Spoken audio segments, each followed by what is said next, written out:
Alright guys, so we know that we've shown you many times that we pick the 5 fingers, so we're just showing you how we make the fruits. We will cut it up, wash it, cut it up and so on, and then we boil it with sugar. Yes, Caitlin.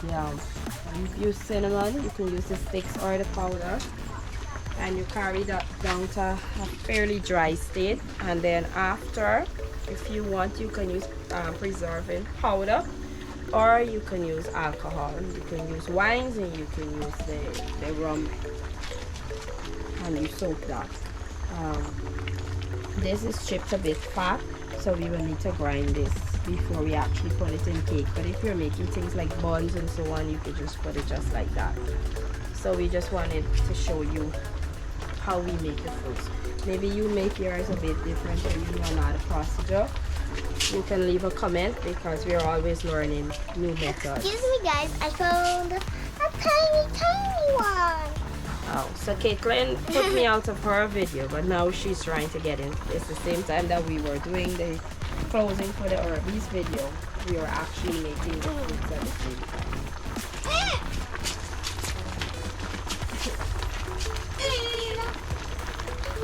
So normally if I have a small amount, I would put it on the stove.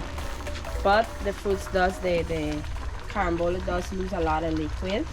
And so today we went to the old-fashioned method because we had quite a lot. We're using the outdoor old-time fire method of cooking on the 3 bricks. It's not the best method, but it is the cheapest method that we have right now, because we're trying to reduce the cost of producing it. And if we have to make it on the stove with the gas, then we will not be able to sell. We will be wasting gas. I will not be able to sell and make a profit also.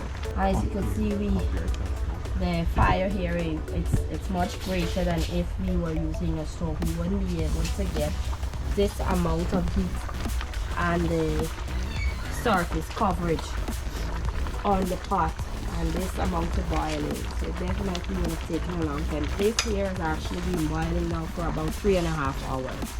And it still has to go about an hour more, so it does take quite some time. So I'm showing you what it looks like at the end. This is chipped. This set is not ground as yet, and I soak mine with alcohol. I've never used the preserving powder, but some persons I know prefer the non-alcoholic fruit, so that will work for them. But the persons that I mostly sell to, they use theirs for black cake and so on, and that requires the alcoholic type of fruit. This container is about 9.5 liters, and this container, this probably is about 20 to 23 pounds is in here with the alcohol and everything in it. And this would have probably taken like one of those big tubs of fruit, because it reduces a lot. So that's it. It's a very simple process, but it is a little bit tedious, and it does take a lot of time. But it has to be something that you enjoy. Maybe you have a tree, you've never tried it, you could probably try it out. Sorry for the noise in the background. I forgot that the water was running, and sorry if my voice is sounding a bit, have a bit of a cold. So that's it. Carambola fruits. Merry Christmas.